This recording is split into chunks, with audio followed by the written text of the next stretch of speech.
What's up, I'm Troubleshoot. In this super quick guide, I'll be showing you how to make Hyper-V virtual machines take way less space really quickly. Obviously, if you've got a few Hyper-V virtual machines, and especially if you have ones with multiple checkpoints, you'll know that the file size can add up really quickly. This virtual machine over here has a couple of checkpoints, and even though I only use the most recent one, it takes up around 90 gigs of drive space. Meanwhile, the actual install itself is probably only using 50, so there's 40 gigabytes pretty much just gone to waste. So let's go ahead and clean up our Hyper-V virtual machines. There's two major steps to this. The first is cleaning the actual VM itself. The second is cleaning up the virtual hard drives, which are these things over here. So step number one, cleaning up the actual system. Open up your virtual machine of choice and connect to it. I'll start this. Once your virtual machine's started up, we can actually clean the system to begin with. I'm using a Windows virtual machine. You may be using Mac or Linux. Doesn't matter. The steps are very similar. First of all, locate and delete large files. These will mostly be ISOs and things like that in your downloads folders, application installers, oftentimes AI models, and things like that. Any large files that are unused are good to get rid of. On Windows, you can use a tool like Tree Size, which you'll find a link to down below, run it as admin, then select C drive, and once it populates, you can see the biggest files and folders on your system. So for example, in downloads, there could be a really big ISO file, things like that. We're trying to clean out as many unused files as possible.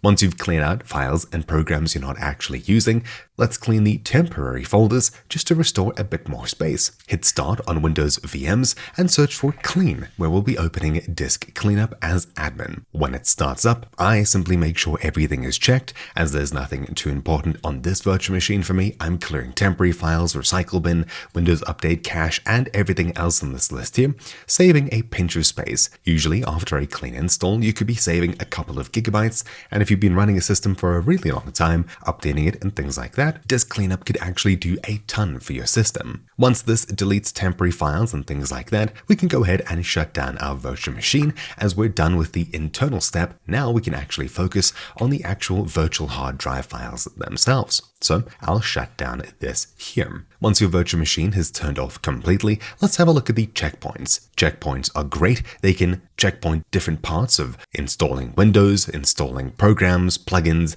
etc. And you can step back to them as you see fit or step forwards. It's a really useful way for keeping different versions of your file system on virtual machines, and if you're not actively switching between these every day, I'd recommend just deleting old checkpoints you don't actually need. Now this process is going to take quite a bit of time. Let me show you why. If I right-click this virtual machine and choose Settings and head across to the Hard Drive tab under SCSI Controller, we'll find the full file path here for the virtual hard drive. If we copy everything for the file name, for me it's HVM, Windows 11 Virtual Hard Disks. Inside of this folder, we have the actual virtual hard disk image, as well as a bunch of checkpoint files here. All of these take up a total of about 90 gigabytes. The best way to get rid of these extra checkpoints is to just delete them. From this checkpoint list over here, you can simply right-click any checkpoint that you're not currently going back to and choose Delete Checkpoint. No matter where you are on this tree, it'll only delete that one single checkpoint. So, as you can see, each of these are linked together. Each of them is a child of the previous one. If we delete this middle one, everything else will stay as is. It's only this middle checkpoint that will be deleted if we right-click and delete checkpoint. So, where you are currently and other previous versions and future versions won't be touched at all. It's only the one that you're deleting, which is great. Every time you right-click and delete checkpoint, or delete checkpoint subtree if you want to delete everything below this point, so here it would be these three as well, Hyper-V will go ahead and look at these different comparison files and add them together to the parent virtual hard drive or virtual hard drive image. So to do this operation of just deleting checkpoints, you will need quite a bit of space on your system. Right here inside of this folder, it's taking up a solid 90 gigabytes. If I were to delete all of these checkpoints here, I'd at least make sure that I have another 100% of the drive space here available. Otherwise, you may run out of drive space and it'll just pause. I had about 60 gigs left and I tried to do this exact operation. It filled up my entire drive and stopped. That's it. I couldn't even boot this system as there was no space available here. What I had to do was temporarily move files out or delete files in order to make space so these virtual hard drive files can be merged. Once you've deleted all unnecessary and unused checkpoints, leaving either one that's automatic whenever you start it up or none, in which case the next time you start the virtual machine, it'll make a new checkpoint, you'll pretty much be left with just one singular file. And that's great. For example, this one here. I cloned this virtual machine and deleted all of these checkpoints, leaving just the latest one, which is used, taking me down to a solid 57 gigabytes instead of 90 something, which is a huge saving. But we can get even smaller. The reason we went into the actual system itself and deleted unnecessary files and temporary files was to clean up some extra space. The thing about dynamic virtual hard drives on Windows is that when you add more files, the hard drive grows, which is great, but it doesn't necessarily shrink as easily. Compacting a virtual hard drive has to be done manually for the most part. You can right-click the system, choose Settings, and on the Hard Drive tab, you can edit the drive here, only if you don't have any checkpoints. So for example, this one here, I can edit this drive, choose Next, and then we can choose Compact, which is great. This should save us some space, but it's not the best option. In order to save the most amount of space from this here, we actually need to defragment and then optimize. The thing about these virtual hard disk images is that they're quite literally hard disk images and not SSD images, things like that. So even if you have this on a SSD like I do, you still need to defragment this actual file itself, or rather the contents within it, in order to shrink down the extra free space, as they could be used files, free space, and then more used files. It won't automatically just shrink the free space. You instead need to combine these files first, leaving you with some free space that can just be deleted and shrunk away. That's what we're going to be doing here. The simplest way to do this is the defrag command, but first we need to actually mount this drive so we can edit files within. I'll hit start, type in partition, and we'll open create and format hard disk partitions, disk management, or something along those lines. The program itself is called disk management. Inside of here, you'll see all the different drives installed on your system, partitions, etc. Click action at the very top, followed by attach VHD. Then we'll need to navigate to this folder here. So I'll just right click at the top and choose copy address. Again, you can get the path of your virtual hard drives by right clicking your VM, settings, and on the hard drive tab, you'll find the information right here. So I'll choose browse, navigate to this exact folder by pasting it in, hitting enter, and then we'll select the virtual hard drive image. Open, OK, and just like that, your drive should now be mounted and hopefully assigned a drive letter.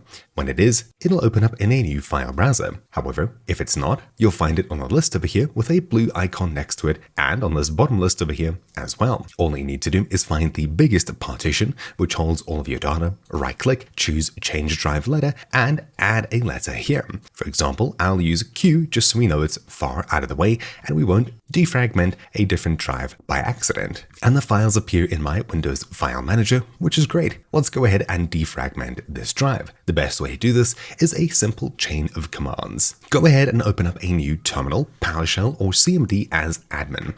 I'll be opening a new terminal window, right click, run as admin. Then inside of here, we'll be using the defrag command a few times, space, followed by the drive letter, so in my case, Q, colon, which is the drive we just mounted, space, /H for high priority so it runs through quickly, space, followed by a couple of different combinations. First, /X to consolidate free space. This could take a little bit of time, especially the first time you run it. Then when it's done, head up to go to the previous command and replace the /X with a /K and add a /L afterwards. This performs slab consolidation and performs a retrim. When we do this, it'll do some more magic in the background, then up once more so we get back to our HX command, which will run one more time, and then finally up again, we'll have HK. Once we've done all 4 of these in this particular combination, everything should be done properly, hopefully. We can now close this and unmount this drive. The file size wouldn't have changed just yet. First of all, you'll need to dismount the drive, so find whatever disk it is, either up here or down here, the virtual hard drive, right click,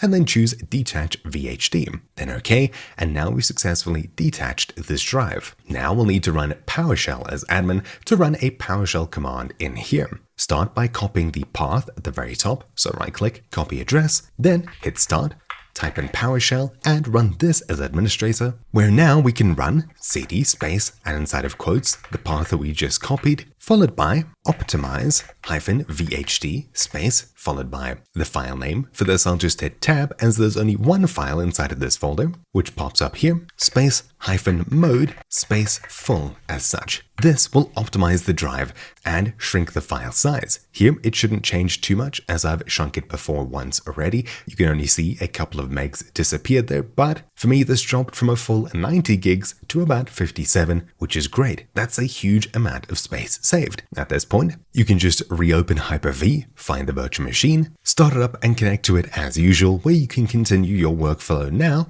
with less drive space used up. You can do this optimization trick once in a while. It's just a hassle to do so. The best way to keep the file size down is to not move large files onto your virtual machine if possible, but of course it may happen at some stage, and when it does, you now know the way around to try and fix it and save some drive space. Anyways, that's really it for this quick guide. Hopefully you found it useful. Thank you for watching. My name's been Troubleshoot, and I'll see you all next time. Ciao.